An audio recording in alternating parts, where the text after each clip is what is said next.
BSc agriculture में अध्ययनरत सभी विद्यार्थी तथा इसी के साथ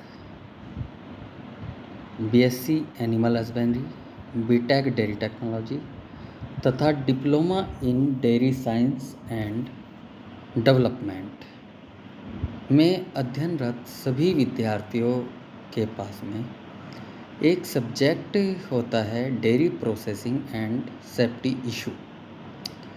इसमें जो है आप डेयरी प्रोडक्ट यानी मिल्क प्रोडक्ट से संबंधित प्रोसेस जैसे मिल्क की प्रोसेसिंग तथा प्रोडक्ट की प्रिपरेशन के बारे में तथा उनके स्टैंडर्ड के बारे में आपको बताया जाता है। सबसे पहले जो फर्स्ट लेक्चर में general introduction of dairy and food के बारे में आपको बताया जाता है, जिसका content definition of food and milk, फिर constituents of dairy, classifications of nutrients, fat, protein, lactose, mineral, vitamins, compositions of milk and cholesterols. इसके बाद में आपका definitions of food and milk. Food क्या होता है? फूड प्लांट और एनिमल से ओरिजिन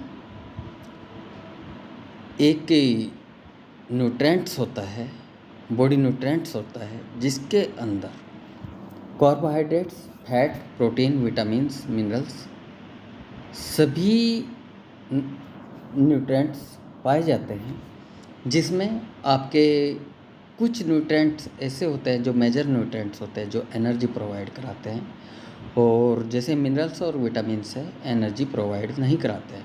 जैसे फैट एनर्जी प्रोवाइड कराता है, 9 कैलोरी एनर्जी जो है पर ग्राम प्रोवाइड कराता है। प्रोटीन 4.5 कैलोरी एनर्जी पर ग्राम प्रोवाइड कराता है। कार्बोहाइड्रेट्स 4.5 कैलोरी एनर्जी प्रोवाइड कराता है 1 ग्राम से। जो कार्बोहाइड्रेट्स होता है, मिल्क के अंदर कार्बोहाइड्रेट्स को लैक्टोज बोला जाता है। ठीक है। अब इसके बाद जो मिल्क की डेफिनेशन है, मिल्क में be define as whole, fresh, clean, liquid secretions obtained from mammary glands of female animals after 5 days of calving and before 15 days of calving। यानी दूध को मादा पशु की स्तन ग्रंथि से ब्याने के 5 दिन बाद या अगले ब्याह से 15 दिन पहले प्राप्त होने वाले संपूर्ण ताज़ा और स्वच्छ तरल स्राव को दूध बोला जाता है। ठीक है। यानी दूध वह तरल पदार्थ है जो साफ, ताज़ा और स्वच्छ होता है तथा पशु के ब्याने के 5 दिन बाद और अगले ब्याह से 15 दिन पहले उसकी जो अयन होता है, अयन से प्राप्त होता है तथा 5 दिन बाद दूध प्राप्त होता है, लेकिन ब्याने के 5 दिन तक क्या प्राप्त होता है उसको बोला जाता है खीर यानी कोलेस्ट्रॉल। हम उसको दूध क्यों नहीं बोलते? क्योंकि उसका कंपोजिशन जो होता है, खीर का कंपोजिशन दूध के कंपोजिशन से अलग होता है। अब कॉन्स्टिट्यूएंट्स ऑफ डेयरी यानी दूध के अंदर क्या क्या पाया जाता है, कितनी मात्रा में पाया जाता है। ठीक है। कंपोजिशंस ऑफ मिल्क में भी different according to area, climate, species of animal, breed of animals, availability of feed and fodder. यानी दूध का जो कंपोजिशन होता है वो किससे इफ़ेक्ट होता है उसमें। यानी देखिए, यहाँ पर भैंस है, बिहार में भैंस है या और किसी स्टेट में भैंस है, लेकिन सभी जगह का कंपोजिशन अलग मिलेगा। क्यों? क्योंकि देखिए, जो फैट या कंपोजिशंस पर जो फ़र्क पड़ता है वो एरिया की वजह से पड़ सकता है, क्लाइमेट की वजह से पड़ सकता है, स्पेसीज की वजह से पड़ सकता है। यानी भैंस और गाय और बकरी का सबका कंपोजिशन अलग अलग होता है दूध का। फिर इसके बाद जो है आपका फीड एंड फोडर की वजह से पड़ सकता है, अवेलेबिलिटी यानी फोडर और फीड अलग अलग तरीके से मतलब हर एरिया में पाया जाता है। अब जैसे अगर नॉर्मल हम फूड सेफ्टी के अकॉर्डिंग दूध की बात करते हैं तो कंपोजिशन भैंस के दूध में 6% फैट होता है और 9% एसएनएफ होता है। काऊ के मिल्क में 3 से 3.5% फैट होता है, 8.5% एसएनएफ होता है। शीप मिल्क यानी भेड़ का जो दूध होता है 3% फैट होता है और 9% एसएनएफ होता है। और गोट मिल्क यानी बकरी के दूध में 3% फैट और 8% एसएनएफ होता है। ये फैट और एसएनएफ का क्या मैटर है? एसएनएफ होता है सॉलिड नॉट फैट, यानी फैट से अलग जो बाकी सॉलिड दूध के अंदर होते हैं वो एसएनएफ होता है। और जो फैट को मिलाकर हम बोलते हैं उसको बोलते हैं टीएस, यानी टोटल सॉलिड्स, ठीक है। और इसीलिए इसमें फ़ैट अलग होता है और एसएनएफ अलग होता है। यानी फैट से अलग क्या होता है? लैक्टोज होता है दूध के अंदर, कार्बोहाइड्रेट्स में, तथा प्रोटीन होता है, विटामिन्स होता है, मिनरल्स होता है, ये सब जो जाता है एसएनएफ में जाता है। अब इसके बाद में है क्लासिफिकेशंस ऑफ न्यूट्रिएंट्स, यानी देखिए ये एक बहुत इम्पोर्टेंट टॉपिक है और इसको थोड़ा ध्यान से पढ़ना होगा आप लोगों को, क्योंकि जो क्लासिफिकेशंस ऑफ न्यूट्रिएंट्स है ये क्वेश्चन 100% आपके एग्जामिनेशंस में आता है। फैट कितने तरह का होता है? फैट होता है 2 तरह का, सैचुरेटेड और अनसैचुरेटेड फैट।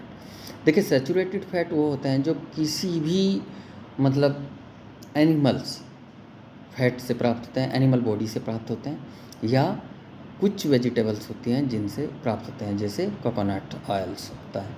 अनसैचुरेटेड फैट वो होते हैं जो टोटल वेजिटेबल फैट होते हैं। देखिए सैचुरेटेड फैट का एक उदाहरण ये भी हो सकता है कि 25 डिग्री या 26 डिग्री पर जमने वाले फैट,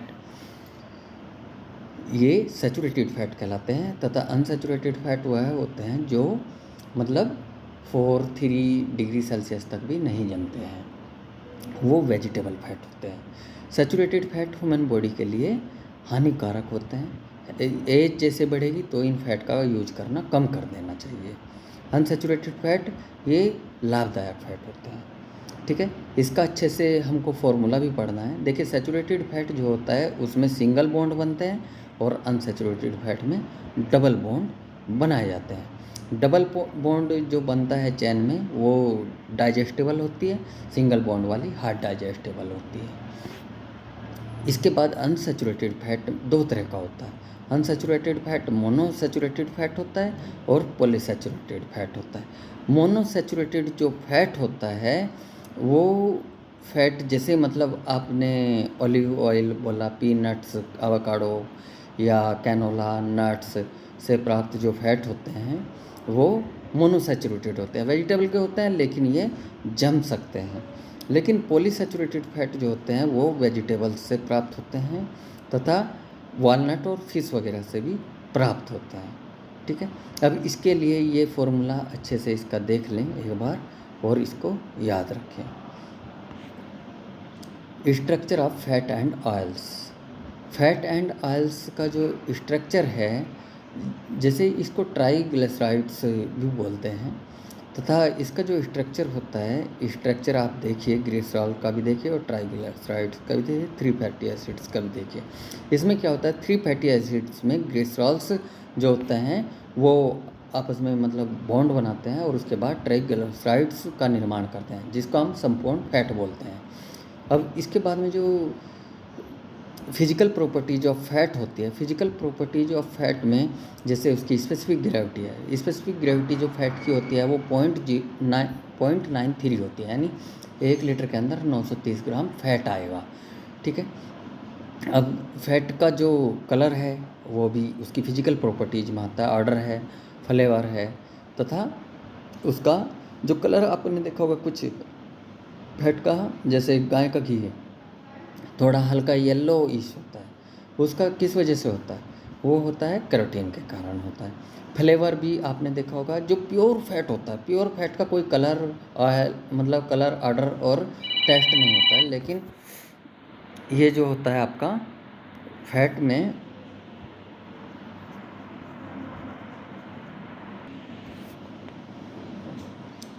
देखिए इसमें जो होता है जो मतलब टेस्ट आता है, बटर में आपने टेस्ट देखा होगा, वो डेक्टाइल की वजह से आता है, 3 हाइड्रोक्सी ब्यूटेन की वजह से आता है, ठीक है। तथा कुछ बैक्टीरिया भी राइपनिंग के कारण जो क्रीम के अंदर जो टेस्ट डेवलप करते हैं। अब इसके बाद में what is the free fatty acids. Free fatty acids क्या होता है? फ्री फैटी एसिड्स एक जो होती है चैन होती है जिनको मिलाकर एक फैट का निर्माण होता है, ठीक है।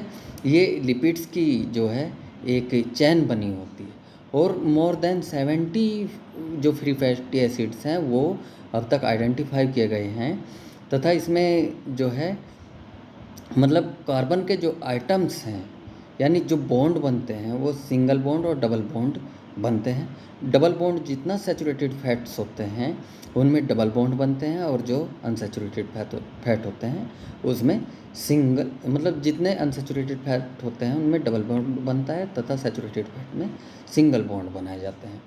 अब इसके बाद में मतलब ये फॉर्मूला देखिए, जितना भी मैं आपको फॉर्मूला बताता दिखा रहा हूँ नीचे पीडीएफ में, वो सभी फॉर्मूला आपको अच्छे से याद करना है, ठीक है।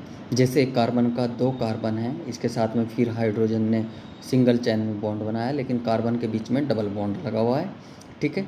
इस तरह से इनको अच्छे से आपको ध्यान रखना है।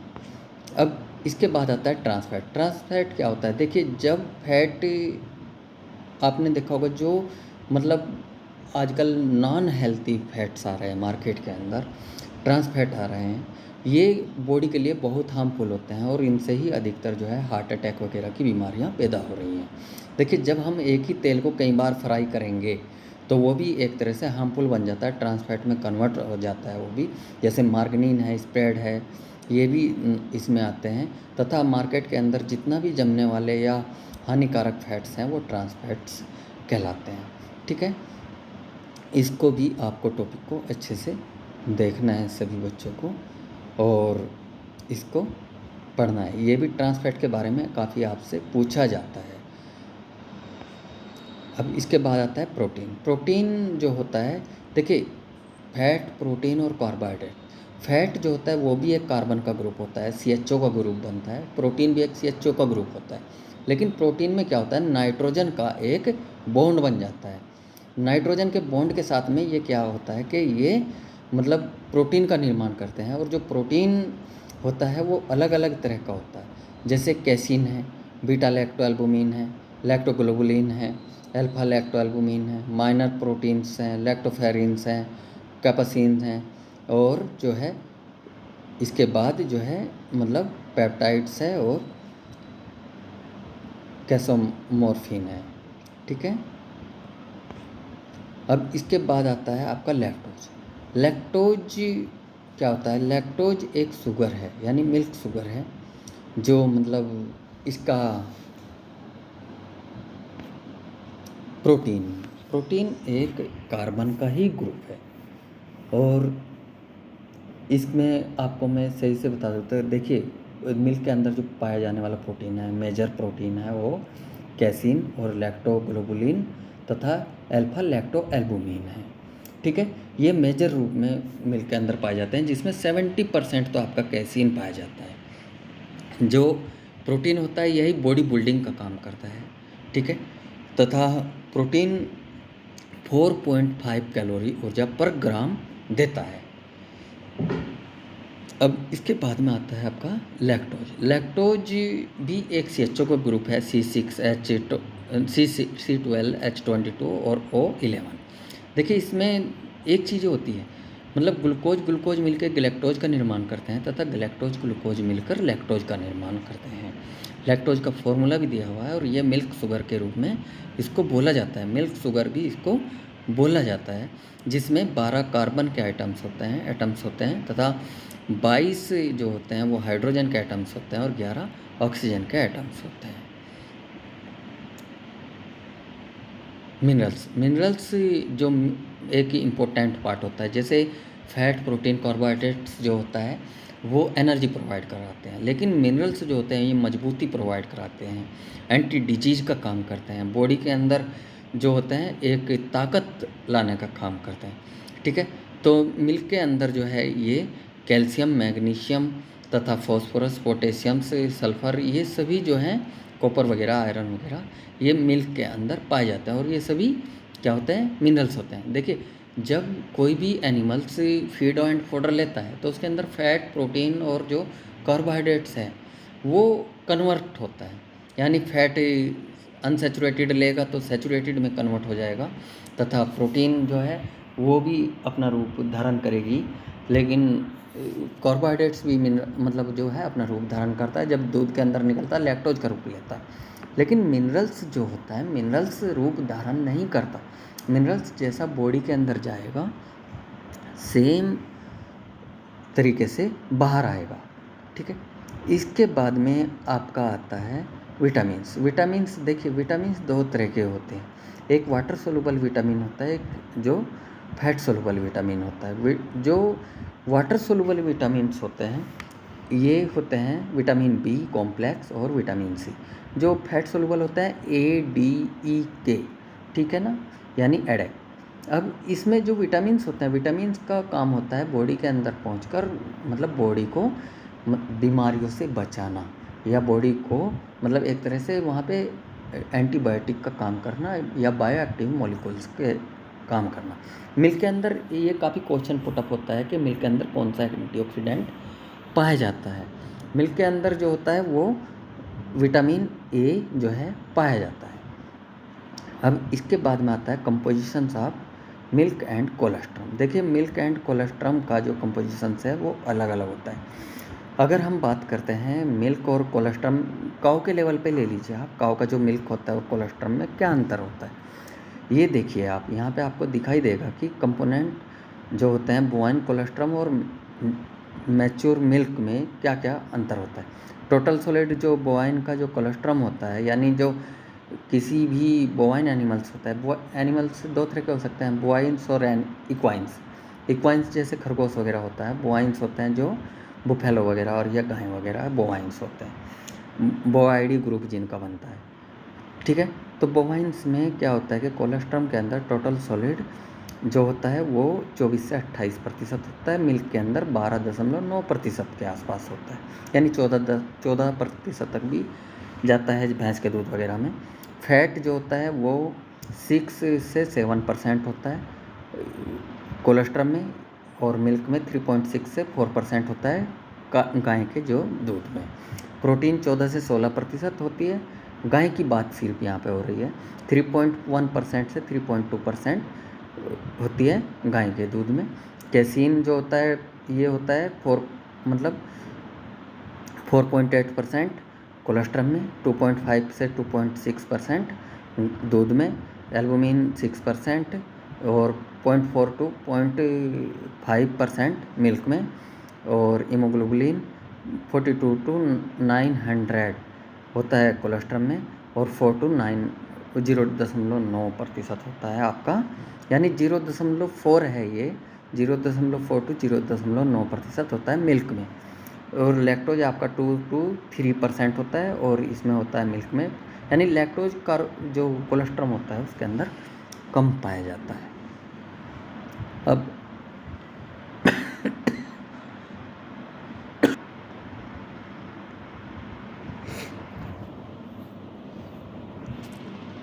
कैल्शियम देख लीजिए आप, फॉस्फोरस देखिए, पोटेशियम देखिए, सोडियम देखिए, मैग्नीशियम देखिए, जिंक देखिए, सभी चीज़ें जो है मिल्क से ज़्यादा हैं कोलेस्ट्रॉल में। यानी आप इसके बाद विटामिन्स देखिए, विटामिन्स भी आपको मिल्क के से जो है कोलेस्ट्रॉल में ज़्यादा ही देखने को मिलेगा।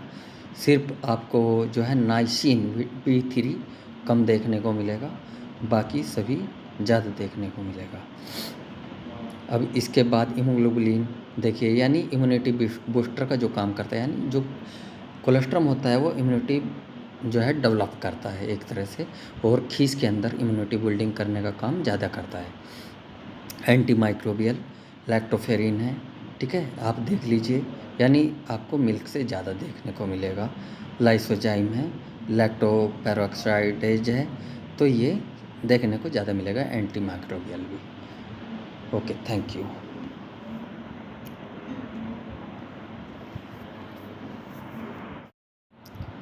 BSc एग्रीकल्चर में अध्ययनरत सभी विद्यार्थी तथा इसी के साथ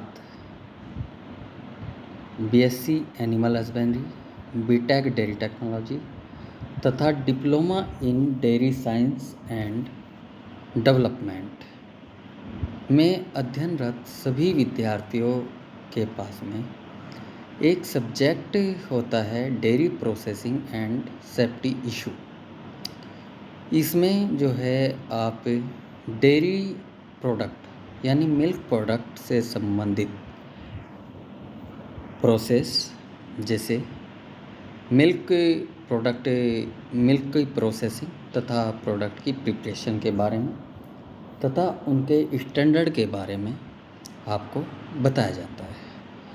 सबसे पहले जो फर्स्ट लेक्चर है, फर्स्ट लेक्चर में general introduction of dairy and food के बारे में आपको बताया जाता है, जिसका content definition of food and milk, फिर constituents of dairy, classifications of nutrients, fat, protein, lactose, mineral, vitamins, compositions of milk and cholesterols. इसके बाद में आपका definitions of food and milk. Food क्या होता है? फूड प्लांट और एनिमल से ओरिजिन एक न्यूट्रेंट्स होता है, बॉडी न्यूट्रेंट्स होता है, जिसके अंदर carbohydrates, fat, protein, vitamins, minerals सभी न्यूट्रेंट्स पाए जाते हैं, जिसमें आपके कुछ न्यूट्रेंट्स ऐसे होते हैं जो मेजर न्यूट्रेंट्स होते हैं जो एनर्जी प्रोवाइड कराते हैं, और जैसे मिनरल्स और विटामिन्स है एनर्जी प्रोवाइड नहीं कराते हैं। जैसे फैट है, फैट एनर्जी प्रोवाइड कराता है, 9 कैलोरी एनर्जी जो है पर ग्राम प्रोवाइड कराता है। प्रोटीन है, प्रोटीन 4.5 कैलोरी एनर्जी पर ग्राम प्रोवाइड कराता है। कार्बोहाइड्रेट्स 4.5 कैलोरी एनर्जी प्रोवाइड कराता है 1 ग्राम से। जो कार्बोहाइड्रेट्स होता है, मिल्क के अंदर कार्बोहाइड्रेट्स को लैक्टोज बोला जाता है, ठीक है। अब इसके बाद जो मिल्क की डेफिनेशन है, मिल्क में be define as whole, fresh, clean, liquid secretions obtained from mammary glands of female animals after 5 days of calving and before 15 days of calving। यानी दूध को मादा पशु की स्तन ग्रंथि से ब्याने के 5 दिन बाद या अगले ब्याह से 15 दिन पहले प्राप्त होने वाले संपूर्ण ताज़ा और स्वच्छ तरल स्राव को दूध बोला जाता है, ठीक है। यानी दूध वह तरल पदार्थ है जो साफ, ताज़ा और स्वच्छ होता है तथा पशु के ब्याने के 5 दिन बाद और अगले ब्याह से 15 दिन पहले उसकी जो अयन होता है, अयन से प्राप्त होता है तथा 5 दिन बाद दूध प्राप्त होता है, लेकिन ब्याने के 5 दिन तक क्या प्राप्त होता है उसको बोला जाता है खीस यानी कोलेस्ट्रॉल। हम उसको दूध क्यों नहीं बोलते? क्योंकि उसका कंपोजिशन जो होता है, खीस का कंपोजिशन दूध के कंपोजिशन से अलग होता है। अब कॉन्स्टिट्यूएंट्स ऑफ डेयरी यानी दूध के अंदर क्या क्या पाया जाता है, कितनी मात्रा में पाया जाता है, ठीक है। कंपोजिशंस ऑफ मिल्क में be different according to area, climate, species of animal, breed of animals, availability of feed and fodder. यानी दूध का जो कंपोजिशन होता है वो किससे इफ़ेक्ट होता है उसमें। यानी देखिए यहाँ पर भैंस है, बिहार में भैंस है या और किसी स्टेट में भैंस है, लेकिन सभी जगह का कंपोजिशन अलग मिलेगा। क्यों? क्योंकि देखिए जो फैट या कंपोजिशंस पर जो फ़र्क पड़ता है वो एरिया की वजह से पड़ सकता है, क्लाइमेट की वजह से पड़ सकता है, स्पेसीज की वजह से पड़ सकता है। यानी भैंस और गाय और बकरी का सबका कंपोजिशंस अलग अलग होता है दूध का।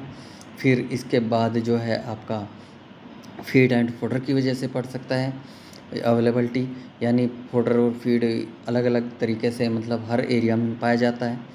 अब जैसे अगर नॉर्मल हम फूड सेफ्टी के अकॉर्डिंग दूध की बात करते हैं तो कंपोजिशन भैंस के दूध में 6% फैट होता है और 9% एसएनएफ होता है। काऊ के मिल्क में 3 से 3.5% फैट होता है, 8.5% एसएनएफ होता है। सीप मिल्क यानी भेड़ का जो दूध होता है 3% फैट होता है और 9% एसएनएफ होता है। और गोट मिल्क यानी बकरी के दूध में 3% फैट और 8% एसएनएफ होता है। ये फैट और एसएनएफ का क्या मैटर है? एसएनएफ होता है सॉलिड नॉट फैट, यानी फैट से अलग जो बाकी सॉलिड दूध के अंदर होते हैं वो SNF होता है। और जो फैट को मिलाकर हम बोलते हैं उसको बोलते हैं TS यानी टोटल सॉलिड्स, ठीक है।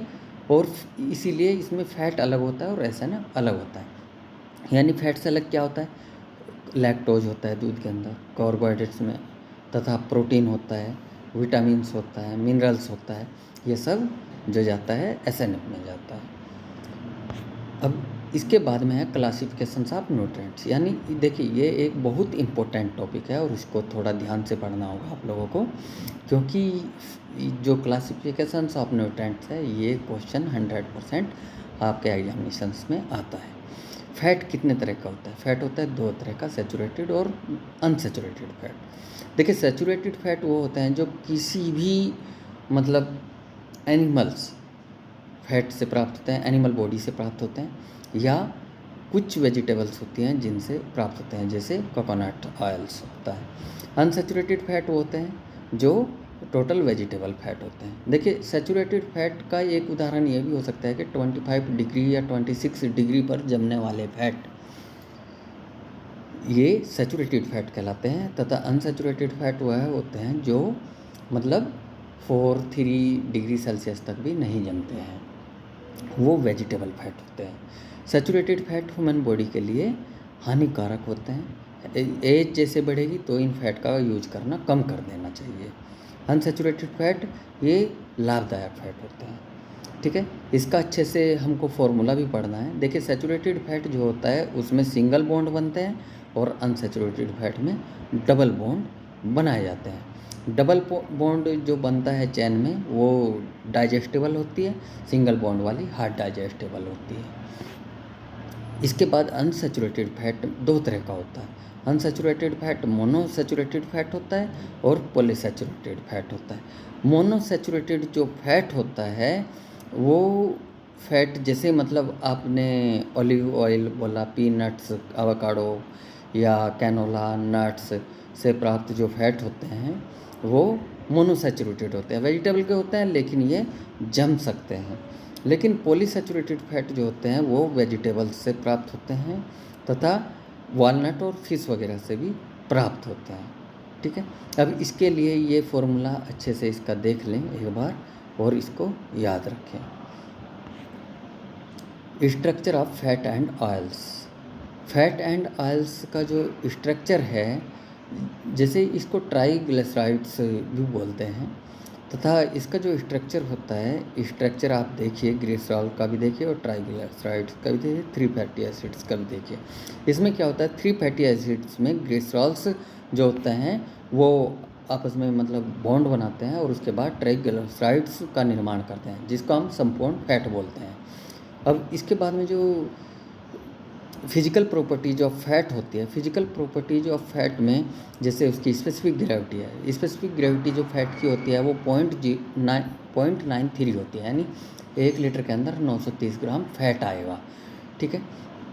अब फैट का जो कलर है वो भी उसकी फिजिकल प्रॉपर्टीज में आता है, ऑर्डर है, फ्लेवर है, तथा उसका जो कलर आपने देखा होगा कुछ फैट का, जैसे गाय का घी है थोड़ा हल्का येलो इश होता है, उसका किस वजह से होता है, वो होता है कैरोटीन के कारण होता है। फ्लेवर भी आपने देखा होगा, जो प्योर फैट होता है, प्योर फैट का कोई कलर ऑयल मतलब कलर ऑर्डर और टेस्ट नहीं होता है, लेकिन ये जो होता है आपका फैट में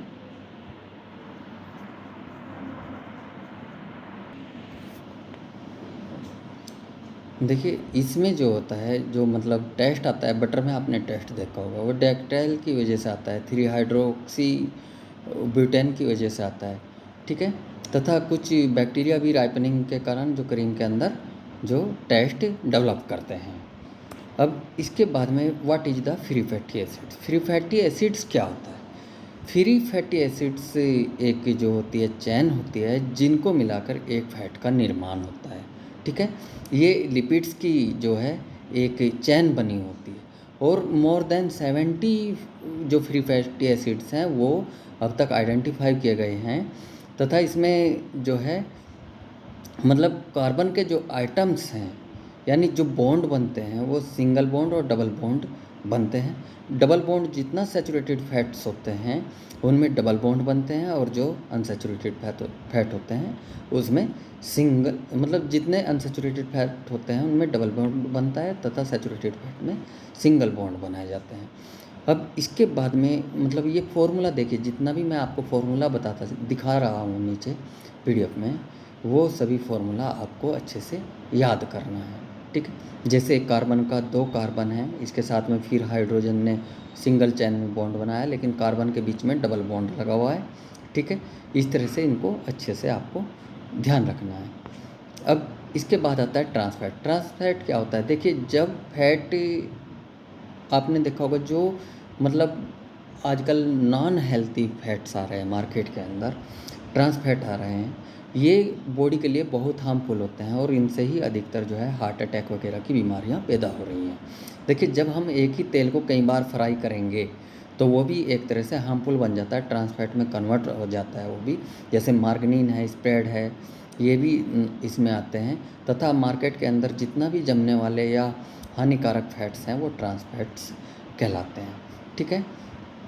इसको भी आपको टॉपिक को अच्छे से देखना है सभी बच्चों को, और इसको पढ़ना है। ये भी ट्रांस फैट के बारे में काफ़ी आपसे पूछा जाता है। अब इसके बाद आता है प्रोटीन। प्रोटीन जो होता है, देखिए, फैट, प्रोटीन और कार्बोहाइड्रेट। फैट जो होता है वो भी एक कार्बन का ग्रुप होता है, CHO का ग्रुप बनता है। प्रोटीन भी एक CHO का ग्रुप होता है, लेकिन प्रोटीन में क्या होता है, नाइट्रोजन का एक बॉन्ड बन जाता है। नाइट्रोजन के बॉन्ड के साथ में ये क्या होता है कि ये मतलब प्रोटीन का निर्माण करते हैं, और जो प्रोटीन होता है वो अलग अलग तरह का होता है। जैसे कैसीन है, बीटा लैक्टोएल्बुमिन है, लैक्टोग्लोबुलिन है, अल्फा लैक्टोएल्बुमिन है, माइनर प्रोटीन्स हैं, लैक्टोफेरिन्स हैं, कैपसिन हैं, और जो है इसके बाद जो है मतलब पेप्टाइड्स है और कैसोमोर्फिन है, ठीक है। प्रोटीन एक कार्बन का ही ग्रुप है, और इसमें आपको मैं सही से बता देता हूँ। देखिए, मिल्क के अंदर जो पाया जाने वाला प्रोटीन है, मेजर प्रोटीन है, वो कैसीन और लैक्टोग्लोबुलिन तथा अल्फा लैक्टोएल्बुमिन है, ठीक है। ये मेजर रूप में मिल्क के अंदर पाए जाते हैं, जिसमें 70% तो आपका कैसीन पाया जाता है। जो प्रोटीन होता है यही बॉडी बिल्डिंग का काम करता है, ठीक है। तथा प्रोटीन 4.5 कैलोरी ऊर्जा पर ग्राम देता है। अब इसके बाद में आता है आपका लैक्टोज। लैक्टोज भी एक CHO का ग्रुप है, C12H22 और O11। देखिए, इसमें एक चीज़ होती है, मतलब ग्लूकोज मिलकर गैलेक्टोज का निर्माण करते हैं तथा गैलेक्टोज ग्लूकोज मिलकर लैक्टोज का निर्माण करते हैं। लैक्टोज का फॉर्मूला भी दिया हुआ है, और ये मिल्क शुगर के रूप में इसको बोला जाता है। मिल्क शुगर भी इसको बोला जाता है, जिसमें 12 कार्बन के एटम्स होते हैं तथा 22 जो होते हैं वो हाइड्रोजन के एटम्स होते हैं और 11 ऑक्सीजन के एटम्स होते हैं। मिनरल्स जो एक इम्पोर्टेंट पार्ट होता है, जैसे फैट, प्रोटीन, कार्बोहाइड्रेट्स जो होता है वो एनर्जी प्रोवाइड कराते हैं, लेकिन मिनरल्स जो होते हैं ये मजबूती प्रोवाइड कराते हैं, एंटी डिजीज का काम करते हैं, बॉडी के अंदर जो होते हैं एक ताकत लाने का काम करते हैं, ठीक है।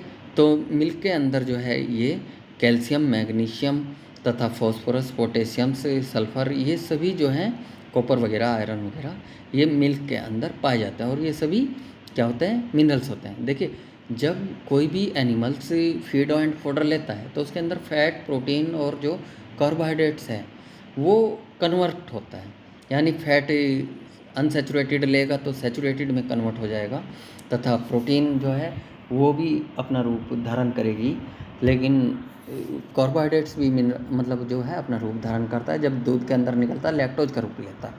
लेकिन मिनरल्स जो होता है, मिनरल्स रूप धारण नहीं करता।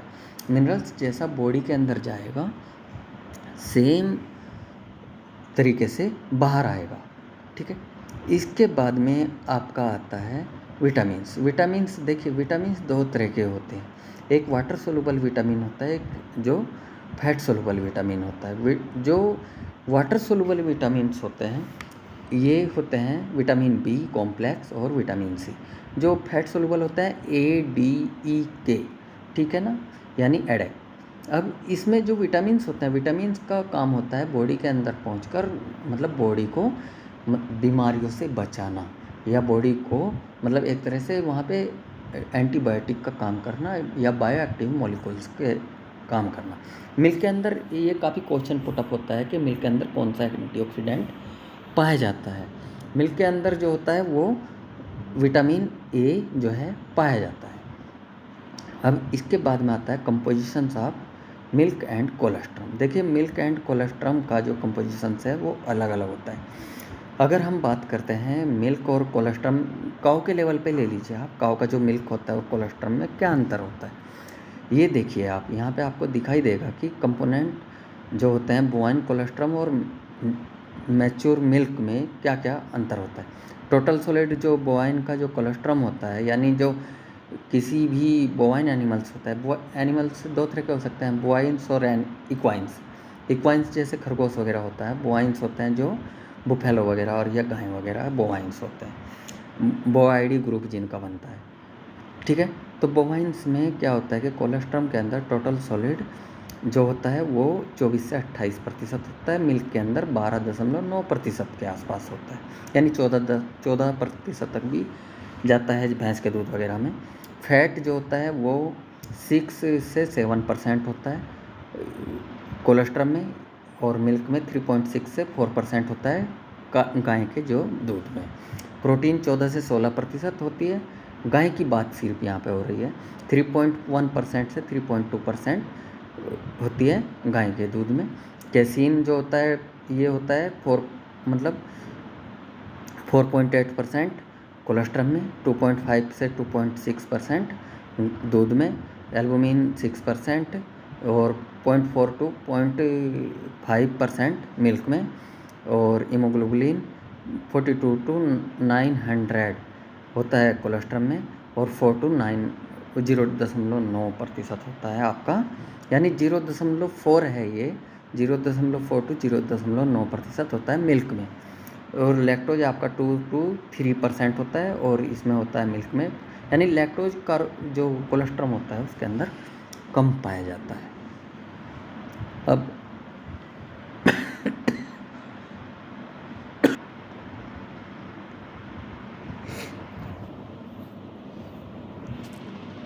कैल्शियम देख लीजिए आप, फॉस्फोरस देखिए, पोटेशियम देखिए, सोडियम देखिए, मैग्नीशियम देखिए, जिंक देखिए, सभी चीज़ें जो है मिल्क से ज़्यादा हैं कोलेस्ट्रॉल में। यानी आप इसके बाद विटामिन्स देखिए, विटामिन्स भी आपको मिल्क के से जो है कोलेस्ट्रॉल में ज़्यादा ही देखने को मिलेगा। सिर्फ आपको जो है नाइसिन B3 कम देखने को मिलेगा, बाकी सभी ज़्यादा देखने को मिलेगा। अब इसके बाद हीमोग्लोबिन देखिए, यानी इम्यूनिटी बूस्टर का जो काम करता है, यानी जो कोलेस्ट्रॉल होता है वो इम्यूनिटी जो है डेवलप करता है एक तरह से, और खीस के अंदर इम्यूनिटी बिल्डिंग करने का काम ज़्यादा करता है। एंटी माइक्रोबियल लैक्टोफेरिन है, ठीक है, आप देख लीजिए, यानी आपको मिल्क से ज़्यादा देखने को मिलेगा। लाइसोजाइम है, लैक्टोपेरोक्साइडेज है, तो ये देखने को ज़्यादा मिलेगा, एंटी माइक्रोबियल भी। Okay, thank you.